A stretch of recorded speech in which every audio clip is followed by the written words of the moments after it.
ሰላም በደብረ ብርሃን ዩኒቨርሲቲ የዲቪው ዴይሊ ተከታታዮቻችን አዲስ በተከፈተው የተማሪዎች የመረጃ ቋት ዌብሳይት ላይ ይሄንን ግልጽ ለማድረግ አሁን እሞክራለሁኝ። በተለይ ለአንደኛ ዓመት ተማሪዎች ዲፓርትመንት ላልሞላችሁ፣ አሁን ቀጣይ ለምትሞሉ፣ ግሬዳችሁን ሳታዩ ለወጣችሁ፣ ከዚያም አልፎ ደግሞ በግቢ ውስጥ ሲኒየር ሆናችሁ ግሬዳችሁን ያላያችሁ፣ በቀጣይም ዶርማችሁን ሌላም መረጃዎችን የምታገኙበት መረጃ ነው። ይሄ ብዙውን መረጃ በዩቲዩብ ተገልጿል። ዲቪው ዴይሊ ኒውስ ላይ በመግባት የዩቲዩብ ሊንኩ አለ፣ ገብታችሁ መከታተል ትችላላችሁ። አሁን ግን እንደ መግቢያ ያህል ያለውን ነገር አሳያችኋለሁ። ይህንን ሊንክ እንጠቀማለን። ይህን ሊንክ ስንጠቀም መጀመሪያ ይህን ገጽ ነው የምናገኘው። ይሄኛው ገጽ ኦልሬዲ ገብቷል። አሁን ይሄን ሎጊን እንላለን። ሁለት መንገዶች አሉ። የመጀመሪያው ሎጊን የሚለውን መጠቀም ነው ለመግባት። ሁለተኛው እዚህ ጋር ክሊክ የሚል አለ።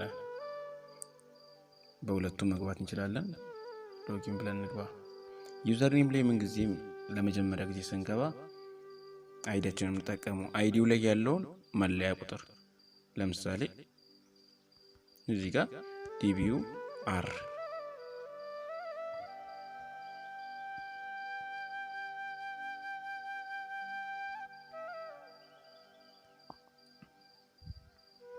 ይሄ የኔ መለያ ቁጥር ቢሆን አይዲ ላይ የተቀመጠ መለያ ቁጥር ቢሆን ዩዘር ኔሜ እሱ ይሆናል ማለት ነው።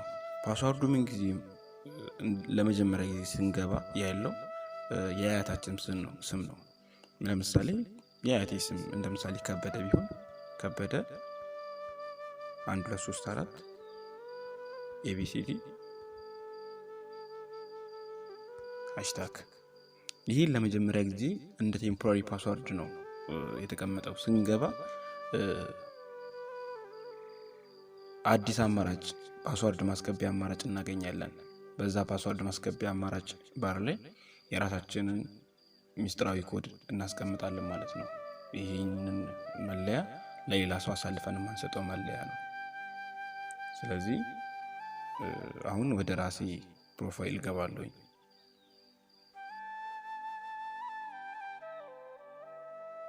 ወደዚህ ወደ ራሴ ፕሮፋይል ከገባሁኝ በኋላ እዚህ ጋር ስማችን የራሳችን መሆኑን ስማችንን እናረጋግጣለን።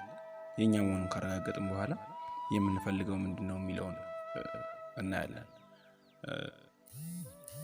እዚህ ጋር ያሉትን አንብበን መረዳት ነው። ለምሳሌ የኛ ኮርስ ምንድነው የሚለውን እዚህ ጋር አሁን የተቀመጠ ነገር የለም። የኛ ኢንፎርሜሽን ከዛ ግሬዳችንን በዚህ አጋጣሚ ማየት እንችላለን። ማንኛውም የግቢው ተማሪ ግሬዱን በዚህ መልኩ ማየት ይችላል። የዶርም ቅያሬ ሲኖር፣ ምደባ ሲኖር የዶርም ቅያሬውን በዚህ መልኩ ማየት ይችላል። አሁን የተቀመጠ መረጃ የለም። ሌሎችም ፊልድ ሴሌክሽን ለፍሬሽማን ተማሪዎች ፊልዳቸውን ገና ላልመረጡ በዚህ መልኩ ፊልዳቸውን መምረጥ ይችላሉ። ይሄኛውን ቪዲዮ ዩቲዩብ ላይ ተለቋል። ለበለጠ መረጃ የፊልድ አመዳደቡን እዛ ገብታችሁ ማወቅ ትችላላችሁ። ይሄ ፊልድ አመዳደቡ በይበልጥ ደግሞ የሚጠቅመው ስለ ፊልዱ ያን ያህል ኢንፎርሜሽን ላይ የላችሁ፣ ምን ያህል ተማሪ ይፈልገዋል፣ ምን ያህል ተማሪ በዚህ ሰዓት መርጦታል፣ የኔ ውጤት ያስገባኛል ወይ አያስገባኝም የሚለውን ከሌሎች ተማሪ ጋር ለማነጻጸር ኢንፎርሜሽን ስለሚሰጠን ይበልጥ ይሄኛው የተሻለ ሆኖ ተገኝቷል። እና ለበለጠ ደግሞ ያው መረጃዎችን እያየን እያጠናከረን በዚህ መልኩ የምናቀርብላችሁ ይሆናል። ያው እንደወደዳችሁ ተስፋ አድርጋለሁ። የቴሌግራም ቻናላችንን ይቀላቀሉ። የዩቲዩብ ቻናላችንን ያው ሰብስክራይብ እያደረጋችሁ ሁልጊዜ በምንለቃቸው ትምህርታዊ ኪነጥበባዊ ዝግጅቶቻችን ላይ ያላችሁን አስተያየት እንድትሰጡ ስንል ከወዲሁ እናሳስባለን።